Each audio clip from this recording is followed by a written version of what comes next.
이렇게 푸틴 러시아 대통령의 방북 일정이 종료됐습니다. 북한은 북러 관계가 동맹 수준으로 격상됐다고 선언하기도 했는데요. 한반도 외교안보 지형에는 어떤 변화가 있을지 전문가와 이야기 나눠보겠습니다. 이물출 경남대 극동문제연구소 교수 함께하겠습니다. 어서 오십시오. 네, 안녕하십니까. 네.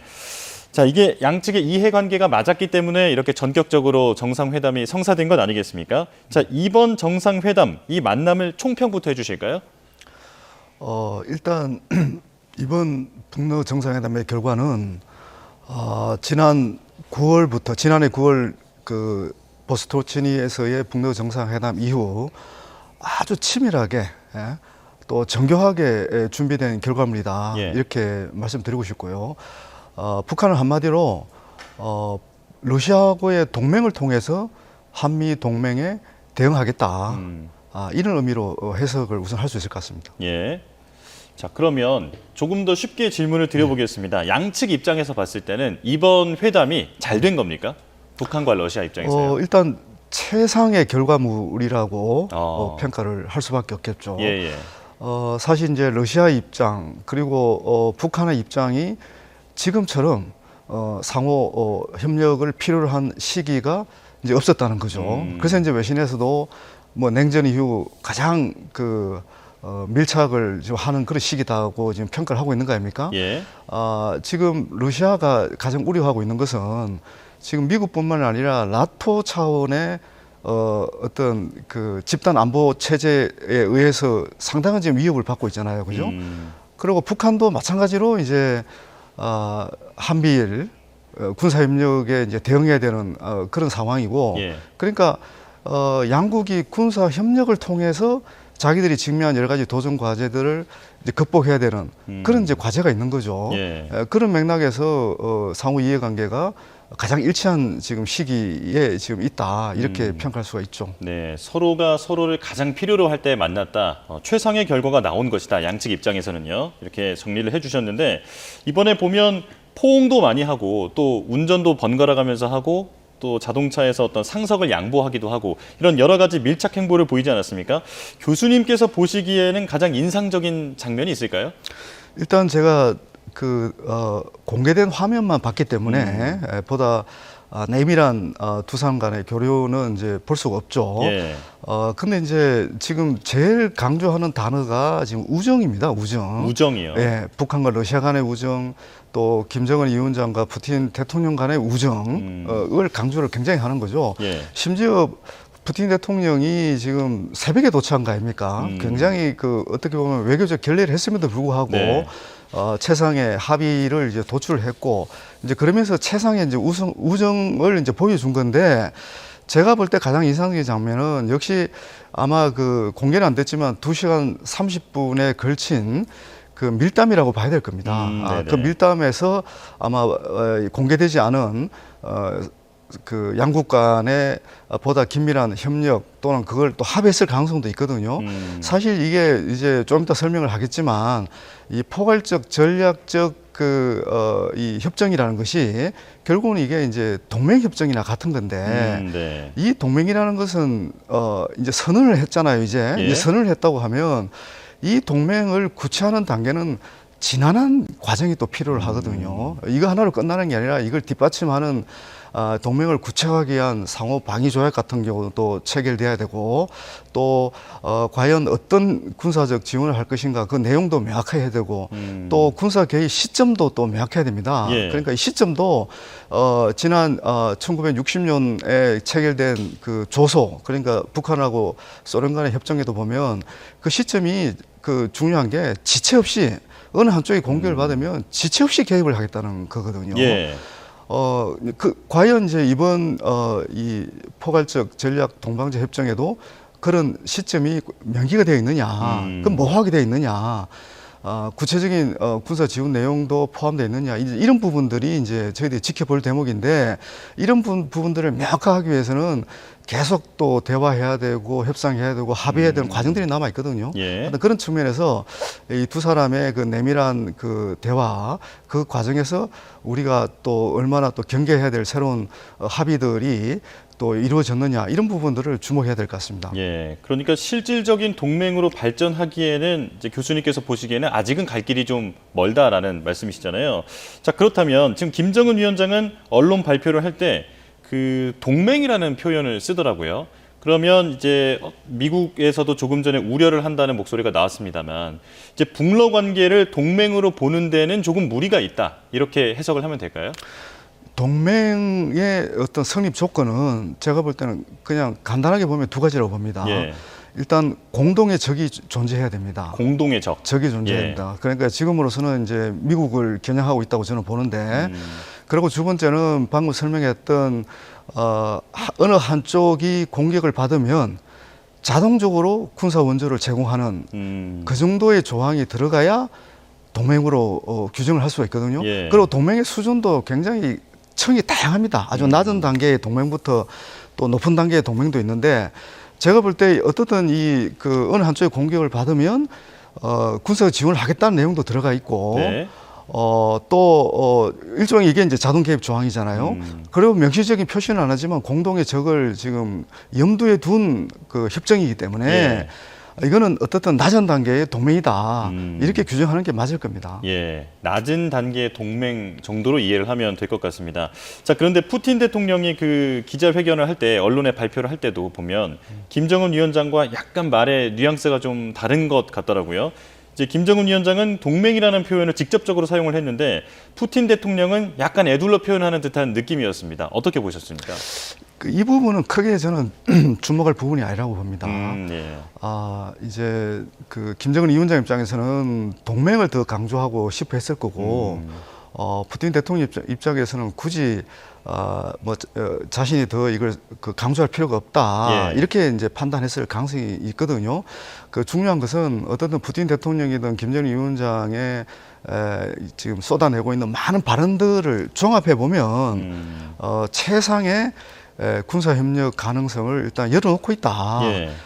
그러니까 우리가 이제 동맹이라는 단어에 집착해서 여러 가지 지금 평가를 하고 있는데, 예. 어떻든 이 동맹이라는 것은 실질적으로 군사 협력을 해서 주변 국가에게 과연 진짜 위협을 주느냐, 또 이 동맹을 통해서 억제력을 강화하는 측면도 있습니다. 예. 그러니까 우리가 한미 동맹을 갖고 있음으로 인해 갖고 북한이 함부로 군사적 침공할 생각을 못 하고 있는 거잖아요. 네. 그러니까 이 북한하고 러시아의 동맹이 정말 실질적인 동맹이고, 진짜 유사시에 자동 개입을 할 수 있는 그런 조건이 충분하다 이렇게 판단하면 또 우리가 또 북한을 군사적으로 함부로 건드릴 수 없는 그런 측면이 있거든요. 예. 하여튼 그런 여러 가지 다양한 측면을 함께 봐야 된다 이렇게 저는 강조를 합니다. 예, 낮은 단계이긴 하지만 그래도 동맹의 성격이 강하다라고 이해를 하면 될 것 같은데 이런 질문도 가능할 것 같습니다. 지금 러시아 입장에서 보면 북한의 몸값이 높은 상황 아니겠습니까? 만약에 우크라이나 전쟁이라고 하는 이런 특수한 상황이 끝난다면 앞으로 이 북러 관계는 어떻게 될까요? 중요한 것은요, 우크라이나 전쟁이 쉽게 끝날 가능성도 없는 그 부분도 우리가 주목해 봐야 되고, 예. 장기화될 가능성이 있는 거고, 이 장기화가 되는 배경은 결국은 지금, 러시아하고 우크라이나만의 전쟁이 아니라는 거죠.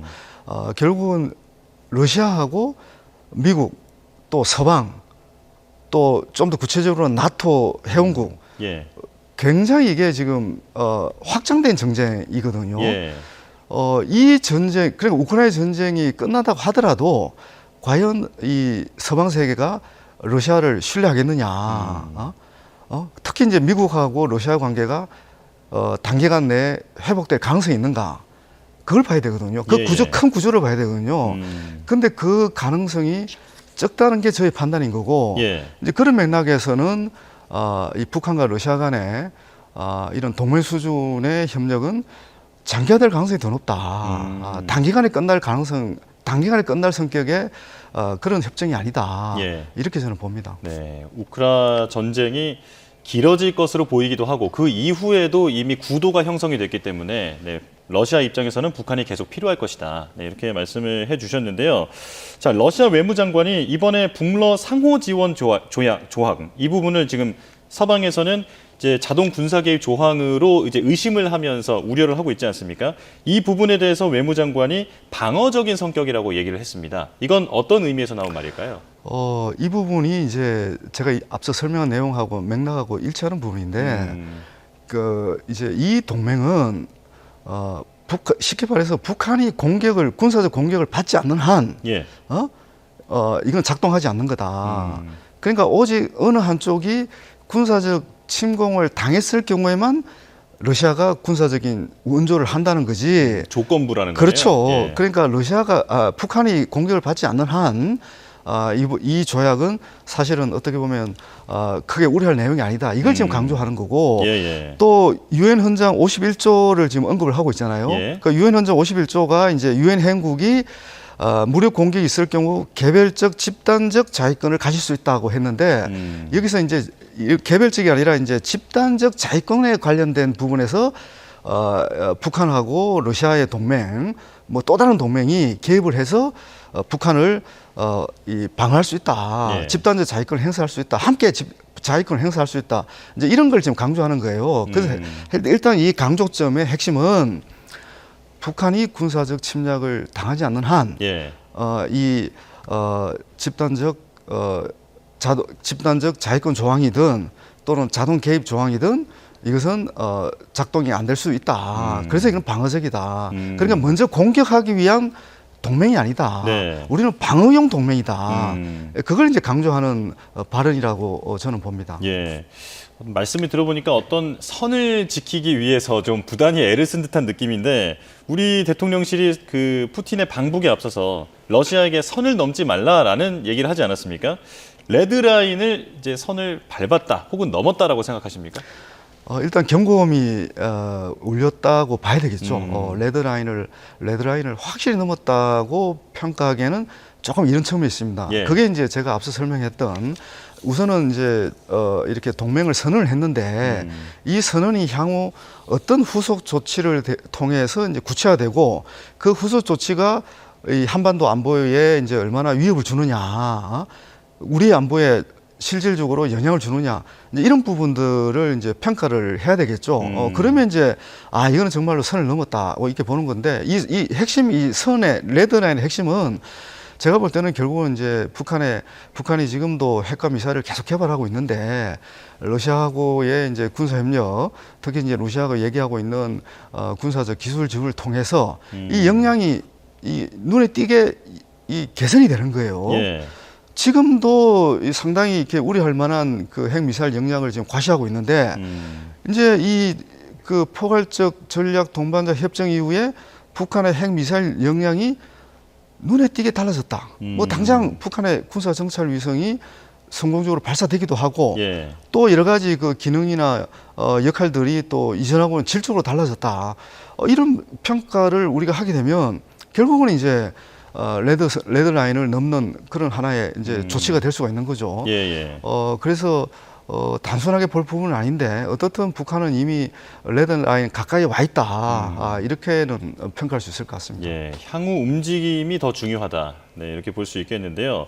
자, 조금 전에 그 회담의 어떤 그 밀담에 대해서 말씀을 해주셨는데, 2시간 동안 통역만 데리고 푸틴과 김정은이 단독 회담을 가졌습니다. 이제 공개석상에서는 말하지 않았던 내용이 아마도 이 단독 회담에서는 담겨 있지 않을까 싶은데, 어떤 내용이 오갔을까요? 저도 이렇게 짐작하기는 쉽지 않은데, 예. 두 사람이 공개적으로 한 발언들을 통해서 이제 유추할 수밖에 없을 것 같은데요. 지금 이제 이 김정은 위원장이 선호하는 그 인물들이 있습니다. 예. 그게 이제 대표적으로 트럼프 전 대통령이었고요. 지금의 이제 푸틴 대통령인데, 이 두 사람의 성격들을 보면 좀 어떻게 보면 이제 그 마초 성격도 좀 있고, 파격적이고 좀 화끈한 측면도 있지 않습니까? 예. 이제 그리고 김정은 위원장도 이제 그런 성격을 조금 이렇게 가지고 있고, 그러니까 이게 이제 그 어느 때보다도 이 밀담을 통해서 좀 화끈하고 파격적인 그 솔직한 그런 얘기를 나눴을 가능성이 굉장히 높거든요. 예, 예. 그래서 이제 결국은 우크라이나 그 푸틴 대통령 입장에서는 우크라이나 전쟁을 이 자기들이 승리하는 그 승리를 조건으로 빨리 끝내는 게 이제 중요한 거고 그거 관련해서 북한의 이제 군사적 지원을 좀 더 이렇게 그 구체화된 예. 그런 제안도 했을 가능성이 있고 거기에 대해서 이제 또 김정은 위원장이 요구를 했겠죠. 예. 자기들도 여러 가지 협력 수요가 있기 때문에 그 협력 수요가 이제 제가 볼 때는 지금 김정은 위원장이 그 계속 강조를 해왔지만 국방력 발전 5개년 계획이라는 게 있습니다. 이게 예. 저는 핵심이라고 보는데요. 그게 이제 뭐 핵 미사일과 관련된 이제 고도와 관련된 여러 가지 다양한 무기들 그 개발과 관련된 부분인데 이 부분이 지금 자기들이 지금까지는 독자적으로 개발을 해왔는데 예. 이게 약간 이렇게 지금 정체되는 그런 그 국면에 와 있거든요. 예. 그래서 이 정체된 국면, 이 한계를 극복하기 위해서는 결국 러시아가 갖고 있는 첨단 무기나 첨단 기술이 꼭 필요한 상황이라고 모두가 지금 평가하고 있기 때문에 예. 이제 그런 부분과 관련해서 상당히 어떤 구체적인 논의를 했을 가능성이 있지 않을까. 물론 그 외에 사적인 얘기들도 할 수는 있겠죠. 네. 결국 이제 제가 말씀을 드렸지만 이 그 어떤 통치 스타일 그리고 어떤 그 문제를 해결하는 스타일, 협상 스타일, 이 두 사람이 그런 부분에서 상당히 일치하는 부분이 있기 때문에 이제 그 부분이 결국은 우리가 이제 더 우려할 부분도 있는 거고, 예. 또 앞으로 이제 제가 말씀드린 앞으로 어떻게 이제 구체화되는 건지 이런 부분들을 이제 잘 살펴봐야 되는 거죠. 자, 그러니까 권위주의 지도자들의 좀 특성이라고도 알려져 있더라고요. 이런 화끈한 어떤 이렇게 마초식의 대화. 자, 그런데 러시아는 사실 핵이라든지 발사체 같은 그런 핵심 군사 기술을 북한에 넘겨주는 것에 대해서 좀 꺼릴 것이다라고 하는 분석도 있더라고요. 어떻게 보십니까? 그거는 이제 지난 9월달 열렸던 그 북러 정상회담 이전 상황에서의 어떤 전제라고 봅니다. 예. 지금 이렇게 다시 되돌아보면 지난 9월 정상회담 이후 지금까지 북한과 러시아 간에는 이미 이 동맹 수준의 이 협정 문안을 계속 그때부터 조율을 해왔고 그리고 이제 그 결과물을 지금은 이제 공개한 건데 예. 그 과정을 보면 모든 종류의 군사 협력은 저는 열려 있다 이렇게 봐야 됩니다. 예. 지금 이 그 포괄적 전략 동반자 협정에 유사시 자동 군사 개입 조항을 넣은 것 자체가 그 자체가 이미 저희들한테 상당히 충격적인 그런 내용인데 예.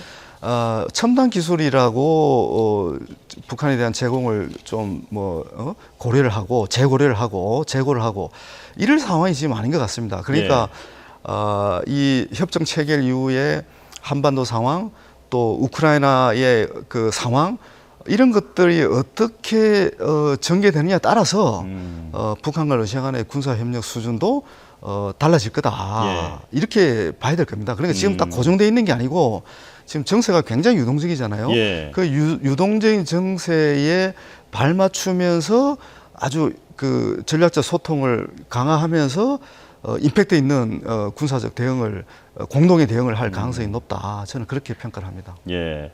지금 이제 북러 정상 간의 만남이 이러다가 정례화되는 것 아니냐 이런 목소리도 나오고 있는데 지금 이런 북한과 러시아의 밀착 관계에 대해서 중국은 어떻게 보고 있을까요?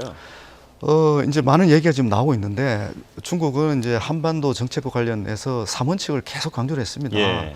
그게 이제 한반도 평화와 안정이고 비핵화하고 협상과 외교를 통한 문제 해결. 근데 이 원칙이 다 흔들리는 상황이 되어버렸어요. 예. 그러니까 중국 입장에서도 굉장히 곤혹스러운 건 분명합니다. 근데 우리가 이 부분과 관련해서 주목할 내용이요. 지난 5월 16일, 17일 그 푸틴 대통령과 시진핑 주석의 북러 정상회담 공동 선언문을 봐야 됩니다. 그 선언에서 입장을 명확하게 얘기했거든요. 네. 이 한반도에서 긴장이 격화되고 있는 원인은 그런 미국 때문이다. 미국이 계속 지금 군사력을 확장하고 억제력을 지금 제공하고 이렇게 북한을 자극하면서 지금 북한이 저렇게 핵미사일을 지금 고도하고 있는 거다. 그러니까 미국이 북한에 주는 합리적인 안보 위협부터 제거해야 된다. 그러면서 북한 입장을 두둔을 해버렸어요.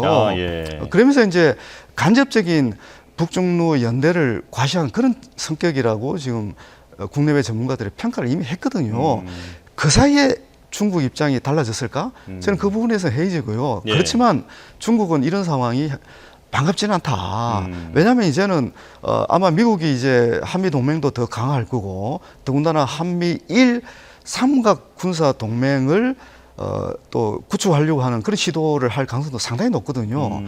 이런 것들이 과연 중국이 원하는 그런 결과물, 그런 어떤 그 영향은 아니거든요. 예. 그런 맥락에서 중국은 이 상황이 정말 반갑지는 달갑지는 않은 상황인 것은 분명하지만 예. 그렇다고 미국 편을 또 들 수는 없지 않습니까? 미국하고 저렇게 지금 또 대결하고 있는 그런 상황인데, 근데 중국은 지금 어떤 당장 시급한 경제 문제, 예. 내부적인 경제 문제 해결을 위해서는 주변 관계를 좀 안정시킬 필요도 있는 거고, 그 안정이 돼야 뭐 무역이나 통상이나 관광이나 다양한 분야의 이런 부분들 교류 협력을 활성화시켜야지 결국 중국의 어떤 경제를 지금 다시 회복을 할 수 있는데, 이 한반도에서의 긴장이 격화가 되면 그런 부분에서 상당한 차질이 일어날 수밖에 없는 거예요.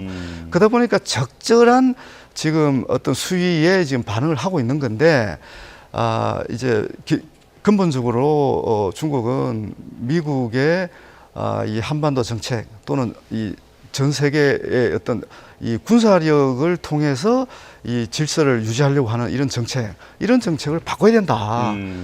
이 정치와 외교로서 이 모든 이런 분쟁을 해결해야 된다. 이런 입장을 계속 견지를 하고 있거든요. 예. 이거에 이제 어떤 의견차, 이런 부분들이 이제 큰 틀에서, 그러니까 중국과 미국 간의 큰 틀에서의 이 어떤 전략 경쟁, 이런 부분들이 변화되지 않는 한 이 한반도에서의 문제 해결도 쉽지 않은 그런 상황이다. 이렇게 저는 봅니다. 예. 자, 이번 만남으로 국제 정세가 조금 더 요동치는 듯한 느낌인데요. 우리도 잘 대처를 해야겠습니다. 자, 여기까지 말씀 듣겠습니다. 이물줄 경남대 극동문제연구소 교수와 함께했습니다. 고맙습니다. 네.